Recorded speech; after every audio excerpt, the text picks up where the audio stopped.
Continuation में हम लोग यहाँ पर ऑक्सीडाइजिंग एजेंट और रिड्यूसिंग एजेंट को भी डिफ़ाइन कर लेते हैं। जैसा हम लोगों ने ऊपर में ऑक्सीडाइजिंग एजेंट और रिड्यूसिंग एजेंट को एक्सप्लेन किया था, इन द सेम वे दोनों को एक्सप्लेन करते हैं। क्या है ऑक्सीडाइजिंग एजेंट? क्या है? It is defined as a substance which can bring about oxidation of other substance. Oxidising agent वैसा सब्सटेंस है जो दूसरे सब्सटेंस को ऑक्सीडाइज करता है। ये खुद क्या होता है? रिड्यूस। ऑक्सीडाइजिंग एजेंट खुद रिड्यूस होता है, दूसरे को ऑक्सीडाइज करता है।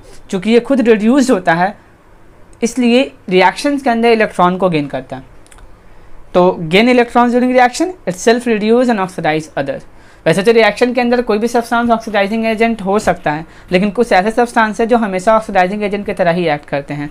उसमें आपको potassium permanganate, potassium dichromate, hydrogen peroxide, H2SO4 concentrated, जब एसिड बेस सॉल्व पढ़ोगे तो आप उसमें पढ़ोगे इस बात को, एंड HNO3 आपको नाइट्रिक एसिड। ये कुछ एग्जांपल्स हैं जो हमेशा ऑक्सीडाइजिंग एजेंट की तरह ही वर्क करते हैं, यानी ये दूसरे को ऑक्सीडाइज करते हैं और खुद रिड्यूस्ड होते हैं।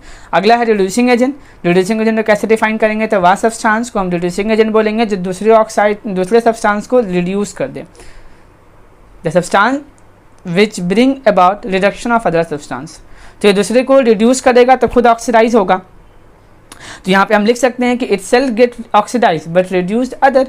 और इलेक्ट्रॉन के समय खुद अगर ऑक्सीडाइज हो रहा है तो इलेक्ट्रॉन को ये क्या करेगा? गेन करेगा, सॉरी लूज करेगा ड्यूरिंग रिएक्शंस।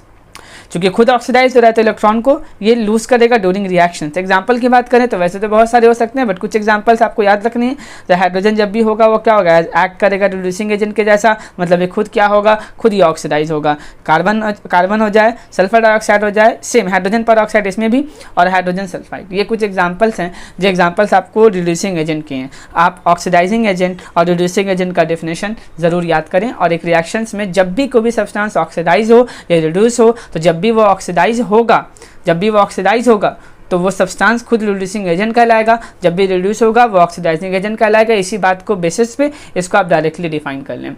अब हम लोग बात करेंगे एक के, जैसे मैंने पहला डेफिनेशन आपको पढ़ाया कि इलेक्ट्रॉन लूज करेगा तो सब्सटेंस जो होगा ऑक्सीडाइज करेगा, इलेक्ट्रॉन गेन करेगा तो सब्सटेंस जो होगा वो उसका रिडक्शन होगा, रिड्यूस करेगा। तो अब इस बात को एक रिएक्शंस के अंदर कैसे पहचानेंगे कि सब्सटेंस ऑक्सीडाइज हो रहा है कि रिड्यूस हो रहा है, on the basis of removal of gaining of electron और लूजिंग ऑफ इलेक्ट्रॉन। इसको समझने के लिए हमारे पास एक कंसेप्ट है जिस कंसेप्ट का नाम है ऑक्सीडेशन नंबर। तो अगर आपको ऑक्सीडेशन नंबर समझ में आ जाता है तो आप इसी ऑक्सीडेशन रिडक्शन रिएक्शन को एक नए तरीके से डिफाइन कर लेते हो। और जैसे आप ऑक्सीडेशन नंबर को समझ लेते हो और ऑक्सीडेशन नंबर के बेसिस पे आप डिफाइन कर लेते हो रिडॉक्स रिएक्शंस को, देन कोई भी रिएक्शंस को आप इजीली बता सकते हो कि उसमें कौन सब्सटेंस ऑक्सीडाइज हुआ है, कौन सब्सटेंस रिड्यूस हुआ है। ये मेथड सबसे ज़्यादा इफेक्टिव होता है तब जब आपको प्रॉब्लम सॉल्व करना होता है, जब आपको क्वेश्चन सॉल्व करना होता है। तो ये मेथड सबसे ज़्यादा आसान होता है कि आप रिएक्शंस को देखो और बस ऑक्सीडेशन नंबर लिखो एंड देन फाउंड कि कौन ऑक्सीडाइज हुआ और कौन रिड्यूस्ड हुआ। बट एग्जाम के पर्पज से, लिखने के पर्पज से ये सारा जो मैंने बताया आपको वो है। अभी जो हम तुमको बताने जा रहे हैं ये आपके सिलेबस से आगे है, एक स्टेप हायर है। बट उम्मीद है कि अगर आप इसको पढ़ लोगे तो आपको कोई भी रिएक्शंस में ऑक्सीडेशन रिडक्शन रिएक्शंस को पहचानना और कौन सब्सटेंस ऑक्सीडाइज हो रहा है, कौन सब्सटेंस रिड्यूस हो रहा है, उसको पहचानने में काफ़ी ज़्यादा आसान होगा। ऑक्सीडेशन नंबर और ऑक्सीडेशन स्टेट दोनों इसे बोलते हैं। ऑक्सीडेशन नंबर कैसे oxidation number is defined as a charge present on an atom और एटम्स इन अ कंपाउंड। किसी भी एटम या अगर कंपाउंड में तो एक से ज़्यादा एटम्स होगा, उसके ऊपर जितना चार्ज मौजूद होता है उस चार्ज को उसका ऑक्सीडेशन नंबर कहते हैं। क्यों पढ़ रहे हैं ऑक्सीडेशन नंबर? मैंने ये बताया कि हम अगर एक रिएक्शंस के अंदर जानना चाहते हैं कि कौन इलेक्ट्रॉन लूज किया, कौन इलेक्ट्रॉन गेन किया, इसके बेसिस पे अगर हम बताना चाहते हैं किसका ऑक्सीडेशन हुआ, किसका रिडक्शन हुआ, तो सबसे आसान तरीका यह है कि आप ऑक्सीडेशन नंबर याद कर लो, ऑक्सीडेशन नंबर समझ लो और with the help of oxidation number आप कोई भी रिएक्शन में बता सकते हो। तो ऑक्सीडेशन, पहले तो ऑक्सीडेशन नंबर या ऑक्सीडेशन स्टेट का मतलब क्या हुआ? Charge present on an atom या एटम्स के ऊपर जितना चार्ज प्रेजेंट होगा वो उसका ऑक्सीडेशन नंबर होगा। अब ऑक्सीडेशन नंबर निकालने का कुछ तरीका आपके पास है, इस पॉइंट को याद रखें या काम बन जाएगा, काफ़ी आसान याद रखना। Oxidation number of an element in its free state or native state is always 0। Native state का मतलब क्या होता है? तो अगर नेचर में अगर वो एलिमेंट मौजूद हो और वो किसी के साथ कंबाइंड ना हो, कंबाइंड फॉर्म में ना फ्रीली मौजूद हो, तो उसका ऑक्सीडेशन नंबर 0 होता है। एग्जाम्पल के तौर पे आप देखिए H2 हाइड्रोजन फ्रीली मौजूद है, नेटिव स्टेट में है, तो इसका ऑक्सीडेशन नंबर कितना होगा, 0 होगा। Similarly O2 oxidation number 0, N3 oxidation number 0, Br2 bromine gas है, ऑक्सीडेशन नंबर 0, चूँकि अपने नेटिव स्टेट में है ये जो फ्रीली फॉर्म्ड होता है उसका ऑक्सीडेशन नंबर हमेशा 0 होता है। Oxidation number of an element और इन आयनिक फॉर्म, अगर कोई सब्सटेंस आयनिक कंपाउंड है, आयन्स के फॉर्म में है, तो जितना भी उसके ऊपर चार्ज होगा वो उसका ऑक्सीडेशन स्टेट होगा, ऑक्सीडेशन नंबर होगा। एग्जांपल आपके पास लिखा हुआ O2 माइनस, तो इसका ऑक्सीडेशन स्टेट या ऑक्सीडेशन नंबर जो होगा वो बराबर होगा 2 के, चूँकि इस पर चार्ज 2 है। सिमिलरली अगर आपके पास Mg2 प्लस है तो इसका ऑक्सीडेशन स्टेट जो होगा वो किसके बराबर होगा, वो भी 2 के बराबर होगा, चूँकि इस पर चार्ज जो है वो 2 है। ऑक्सीडेशन नंबर हाइड्रोजन का हमेशा 1 होता है। Oxidation number of hydrogen is always 1। एक जगह एक्सेप्शन है हाइड्रोजन पर ऑक्साइड में, सॉरी एक जगह एक्सेप्शन है मेटल हाइड्राइड में, कि जब भी मेटल के साथ हाइड्रोजन लगता है तो वो -1 होता है। एग्जांपल के तौर पे देखो ना, वैसे तो हाइड्रोजन के ऊपर +1 चार्ज होता है ना, तो उसका ऑक्सीडेशन स्टेट हमेशा +1 होता है। लेकिन अगर हाइड्रोजन कोई मेटल के साथ हाइड्राइड बन रहा है, जैसे आपके पास बन रहा है सोडियम हाइड्राइड, तो यहाँ सोडियम के ऊपर प्लस चार्ज है, इस पर माइनस चार्ज है, क्योंकि ये जो आपके पास हाइड्रोजन है ये एक्ट करता है मेटल के जैसा भी और नॉन मेटल के जैसा भी। तो चूंकि ये ग्रुप 1 का एलिमेंट है तो इसका ऑक्सीडेशन नंबर +1 भी हो सकता है, और लेकिन जब ये मेटल के साथ लगा होगा, मेटल हाइड्राइड के साथ लगा होगा, तो इसका ऑक्सीडेशन नंबर कितना होगा, ऑक्सीडेशन नंबर होगा -1। और जब ये Na आपको ऐसा एग्जांपल के तौर पर मानो कि H2O के साथ है, ये H2O इस केस में, तो इस केस में इसका ऑक्सीडेशन नंबर जो होगा वो हमेशा +1 होगा। Oxidation number of oxygen is always 2। Oxidation number oxygen का हमेशा -2 होता है, एक्सेप्ट हाइड्रोजन पर ऑक्साइड H2O2 में, जहाँ -1 होता है। ग्रुप 1 के एलिमेंट, जितने भी ग्रुप 1 के एलिमेंट है सबका ऑक्सीजन नंबर 1 होता है। ग्रुप 1 के एलिमेंट कौन कौन से हैं, तो ग्रुप 1 के एलिमेंट की अगर बात करें तो ऊपर से स्टार्ट करेंगे तो आप हाइड्रोजन हो गया, hydrogen, lithium, sodium, potassium, rubidium, Rb, francium, याद रखेंगे। ये जितने भी एलिमेंट आपको दिख रहे हैं सबका आपको ऑक्सीडेशन नंबर जो होता है +1 होता है। Hydrogen, lithium, sodium, potassium, rubidium, francium. Group 2 के एलिमेंट का हमेशा +2 होता है। ग्रुप 2 के एलिमेंट में कौन कौन से आते हैं, ऊपर से आपको मैग्नीशियम, कैल्शियम, मैग्नीशियम, कैल्शियम, उसके नीचे आएंगे जितने भी एलिमेंट्स हैं वो सारे। जैसे आपको एलिमेंट के नाम आ गए, इसमें पहले तो आपका बेरियम मिल गया, आप ग्रुप 2 देख सकते हैं, उसमें बेरियम मिल गया आपको, मैग्नीशियम हो गया, कैल्शियम हो गया, स्ट्रोंटियम हो गया, स्कैंडियम हो गया, बेरियम और बेरियम हो गया। ये कुछ एग्जांपल्स हैं ग्रुप 2 एलिमेंट्स के, ऊपर से नीचे तक आप चैप्टर नंबर 5 में पढ़ोगे भी। ग्रुप 17 की बात करें तो ये हाइड्रोजन ग्रुप कहलाता है। अच्छा, इसको मैंने 1 लिखा है, आप इसको हिंदी अरबिक फॉर्म में 1 लिख सकते हो। ये 17 ग्रुप के एलिमेंट की बात करें तो ऊपर से आपके पास फ्लोरीन होता है, फिर क्लोरीन होता है, फिर ब्रोमीन होता है, आयोडीन होता है और एस्टेटीन होता है। इसका हमेशा -1 होता है ऑक्सीडेशन नंबर।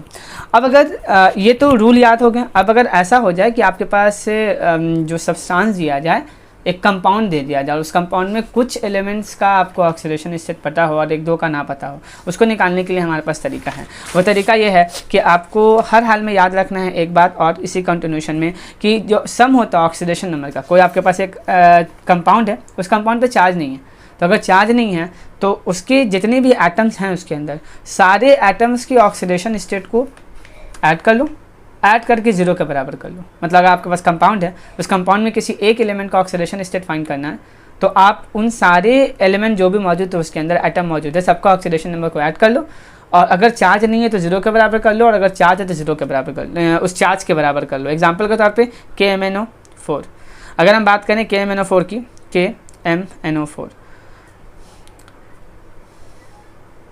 N छोटा होता है, अब KMnO4 गलती से लिखा गया है, KMnO4। KMnO4 की अगर बात करें तो आपको यहाँ फाइंड करना ऑक्सीडेशन नंबर ऑफ Mn का ऑक्सीडेशन नंबर फाइंड करना, क्योंकि आपको K का पता है, ग्रुप 1 का एलिमेंट है, +1 होगा। ऑक्सीजन का आप जानते हो हमेशा कितना होता है, एक ऑक्सीजन आइटम का हमेशा -2 होता है, और इस पूरे कंपाउंड के ऊपर कोई चार्ज नहीं है, तो इसका ऑक्सीडेशन स्टेट कैसे फाइंड कर लेंगे। मान लेंगे इसका ऑक्सीडेशन स्टेट कितना X है, तो K का ऑक्सीडेशन स्टेट +1, सबको ऐड करना है, प्लस इसका ऑक्सीडेशन स्टेट मान लीजिए X है, प्लस एक ऑक्सीजन का ऑक्सीडेशन स्टेट होता है -2, 4 ऑक्सीजन तो 4 से मल्टीप्लाई कर लो, कोई चार्ज नहीं है इसके ऊपर, 0 के बराबर कर लो, तो ये 1 + x - 8 = 0, तो ये x - 7 = 0, तो यहाँ पर x का वैल्यू हो गया 7। तो KMnO4 में ऑक्सीडेशन स्टेट जो होगा किसका, Mn का वो किसके बराबर होगा, वो 7 के बराबर होगा। सिमिलरली आप अगला निकाल के देखें K2Cr2O7, इसमें आपको निकालना है कि Cr2 का ऑक्सीडेशन स्टेट कितना होगा। जब आप फाइंड करेंगे तो वो सॉल्व करके 6 आएगा, आप निकाल के देखेंगे इस चीज़ को। अब जैसे आप ऑक्सीडेशन स्टेट निकालना सीख गए या ऑक्सीडेशन नंबर सीख गए निकालना, उसके बाद हम लोग अब नए सिरे से ऑक्सीडेशन रिडक्शन रिएक्शन को डिफाइन करेंगे। और ऑक्सीडेशन रिडक्शन रिएक्शन को डिफाइन करेंगे on the basis of oxidation state और ऑक्सीडेशन नंबर। और नया डेफिनेशन जो हम लोग का बनेगा वो ये बनेगा कि oxidation reduction reaction can be defined as, oxidation reduction reaction के बाद रिडॉक्स रिएक्शन, रिडॉक्स रिएक्शन लिख देते हैं हम यहाँ पर, redox reaction, redox reaction reaction can also be defined as the reaction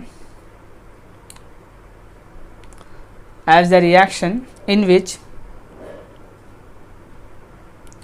oxidation number of element is changed। अगर कोई भी ऐसा रिएक्शन जिसमें एलिमेंट का ऑक्सीडेशन नंबर चेंज हो रहा है तो वो रिडॉक्स रिएक्शन कहलाएगा। अब रिडॉक्स रिएक्शन तो दो होता है ना, एक ऑक्सीडेशन एक रिडक्शन होता है। कब ऑक्सीडेशन होगा कब रिडक्शन होगा उसकी बात करते हैं। ऑक्सीडेशन कब होगा, जब ऑक्सीडेशन नंबर इंक्रीज होगा। अगर ऑक्सीडेशन नंबर इंक्रीज हो गया तो वो एलिमेंट, वो एटम का ऑक्सीडेशन होगा। रिडक्शन कब होगा, रिडक्शन जब उस एलिमेंट का ऑक्सीडेशन नंबर रिड्यूस हो जाएगा, उस एटम का ऑक्सीडेशन नंबर रिड्यूस हो जाएगा। अगर पहले तो सारे जो भी आपको इक्वेशन दिए जाएंगे उसमें से सबका आप ऑक्सीडेशन स्टेट लिख देंगे। लिखने के बाद ऑक्सीडेशन स्टेट क्या करेंगे आप, जो जिस भी एलिमेंट का ऑक्सीडेशन नंबर बढ़ने लगेगा उसका वो ऑक्सीडाइज होगा, और जिसका ऑक्सीडेशन नंबर घटने लगेगा वो रिड्यूस होगा। एग्जांपल के तौर पे एक देखते हैं और सिखाते हैं आपको। Fe CuSO4 का पढ़े थे हम लोग, इसी का एग्जांपल लेते हैं। आपके पास बन गया FeSO4 प्लस Cu। एक एग्जांपल समझेंगे आपको समझ में आ जाएगा। पहले सबके ऊपर सबका ऑक्सीडेशन स्टेट लिख दीजिए अच्छे से। पहले Fe का नेगेटिव स्टेट में ना, किसी कंपाउंड के साथ नहीं है, ऑक्सीडेशन स्टेट 0। कॉपर सल्फाइड में इसके ऊपर चार्ज याद करो, कॉपर के ऊपर चार्ज कितना होता है 2 प्लस, और सल्फेट के ऊपर 2 तो इसका +2 ऑक्सीडेशन स्टेट है, इसका -2 ऑक्सीडेशन स्टेट है। यहाँ देखोगे तो इसका तो +2 है और इसका कितना 2- है, और ये अपने नेगेटिव स्टेट में है तो 0 है। यहाँ देखिए पहले आयरन का ऑक्सीडेशन स्टेट कितना था 0, और आयरन का ऑक्सीडेशन स्टेट 0 से कितना हो गया, 0 से हो गया +2, तो ऑक्सीडेशन स्टेट आयरन का बढ़ा है। तो आयरन क्या हुआ, ऑक्सीडेशन स्टेट बढ़ने का मतलब ऑक्सीडेशन। तो यहाँ पे आयरन जो था Fe जो था वो ऑक्सीडाइज्ड हुआ, इसका ऑक्सीडेशन हुआ। ऑक्सीडेशन किसका ऑक्सीडेशन हुआ, Fe का। क्यों, क्योंकि Fe का पहले 0 था ऑक्सीडेशन स्टेट, बाद में +2 हो गया। सिमिलरली अगर यहाँ आप कॉपर को देखो तो कॉपर का पहले ऑक्सीडेशन स्टेट 2 था, और कॉपर का ऑक्सीडेशन स्टेट 2 से कितना हो गया, 0 हो गया। तो चूँकि कॉपर का ऑक्सीडेशन स्टेट 2 से 0 हो गया तो इसका क्या हुआ, रिडक्शन हुआ, जिसका रिडक्शन हो गया। उम्मीद है कि आपको समझ में आता होगा। और यहाँ चूंकि Fe का ऑक्सीडेशन हुआ है, यहाँ पे लिख सकते हैं Fe इज ऑक्सीडाइज्ड टू किस, क्या बना है FeSO4, while CuSO4 is reduced to Cu। Okay, और एग्जांपल देखते हैं हम लोग इसमें। कुछ एग्जांपल्स की और बात करते हैं ताकि आपको समझ में आए। एक एग्जांपल और लेते हैं, Cu प्लस AgNO3। कॉपर जब रिएक्ट करेगा सिल्वर नाइट्रेट से क्या बनाएगा, कॉपर रिमूव कर देगा सिल्वर को, तो ये बनाएगा कॉपर नाइट्रेट प्लस सिल्वर। फिर से इस रिएक्शन को लिखते हैं, Cu प्लस AgNO3, CuNO3 यहाँ 2 लगाएंगे प्लस Ag। देखिए कॉपर की बात करें तो कॉपर अपने नेगेटिव स्टेट में, ऑक्सीडेशन स्टेट 0, यहाँ से ऑक्सीडेशन स्टेट लिखना स्टार्ट करेंगे। NO3 का Ag का ऑक्सीडेशन नंबर +1, और NO3 का भी ऑक्सीडेशन नंबर, इसका होता है ऑक्सीडेशन नंबर -1। इसको चार्ज लिख दिए, एक्चुअली में हम प्लस पहले भी लिख सकते हैं। ओके, अगर हम यहाँ बात करें कॉपर, तो यहाँ पर ध्यान से देखिएगा, यहाँ पर आपको समझना चाहिए यहाँ पर किसका ऑक्सीडेशन स्टेट कितना होगा। तो ये आपके पास Cu है, कॉपर है, कॉपर का ऑक्सीडेशन स्टेट कितना होता है, कॉपर का ऑक्सीडेशन स्टेट अगर यहाँ पर देखोगे तो ये कॉपर का ऑक्सीडेशन स्टेट 2+ है, यानी +2 बोल सकते हैं, और इसका NO3 का अगेन यहाँ -1 है, और ये तो 0 है चूँकि नेगेटिव स्टेट में है। तो कॉपर का ऑक्सीडेशन नंबर 0 से कितना हो गया, कॉपर का ऑक्सीडेशन नंबर 0 से 2 हो गया, मतलब इंक्रीज़ हो गया, तो इसका ऑक्सीडेशन हो गया। कॉपर ऑक्सीडाइज हो गया। और Ag का ऑक्सीडेशन नंबर 1 से कितना चला गया भाई 0 पे हो गया, तो ये करीब रिड्यूस हो गया, इसका डिडक्शन हो गया। तो आपको यहाँ पे समझ में आ रहा है, आप लिखेंगे कॉपर जो क्या हुआ ऑक्सीडाइज हो गया और AgNO3 क्या हुआ रिड्यूस हो गया। और एग्जांपल देखते हैं, हम बात करते हैं जब आप पोटाशियम आयोडाइड को क्लोरीन गैस से रिएक्ट करते हैं तो क्या बनाता है ये KCl + I2। यहाँ देखें इसका अगर हम लोग बात करें तो ये +1 ये -1 0, यहाँ देखें तो ये क्या हो गया ये +1 -1 और ये अगेन 0। यहाँ देखो तो यहाँ अगर देखोगे तो ये K का ऑक्सीडेशन स्टेट की हम बात कर रहे हैं, K का ऑक्सीडेशन स्टेट की। तो अगर हम K की ऑक्सीडेशन स्टेट की बात करें तो यहाँ पर K, यहाँ पर ये पूरे बात करो KI की बात करो तो K है और I है। K का ऑक्सीडेशन स्टेट +1 है, प्रोडक्ट में भी +1 है। I का यानी आयोडाइड का -1 है और ये आयोडाइड बन क्या गया, ये आयोडाइड -1 से 0 हो गया, मतलब आयोडीन का ऑक्सीडेशन स्टेट बढ़ा है, -1 से कितना हो गया 0 हो गया। तो यहाँ पर इस पूरे में इसके साथ तो कुछ नहीं हुआ, लेकिन ऑक्सीजन आयोडाइड के साथ ऑक्सीडेशन ज़रूर हुआ है, तो ये हो गया आपको ऑक्सीडेशन। क्यों हुआ ऑक्सीडेशन, चूँकि यहाँ पर आपको आयोडाइड का ऑक्सीडेशन स्टेट कितना था 0 था, सॉरी -1 था और बाद में कितना हो गया 0 हो गया, तो इसका ऑक्सीडेशन हो गया। क्लोरीन का देखो, क्लोरीन का कितना था, क्लोरीन का 0 था, बाद में कितना हो गया -1, यहाँ देखिए -1 तो घट गया, तो ये क्या हो गया इसका रिडक्शन हो गया। पूरे बात करेंगे यहाँ पे बोलेंगे KI का, पूरे KI का, नॉट ओनली I, पूरे KI का क्या हुआ यहाँ पर ऑक्सीडेशन हुआ है और Cl2 का क्या हुआ रिडक्शन हुआ है। तो इस तरीके से हम ऑक्सीडेशन और रिडक्शन रिएक्शन को समझ सकते हैं on the basis of oxidation number.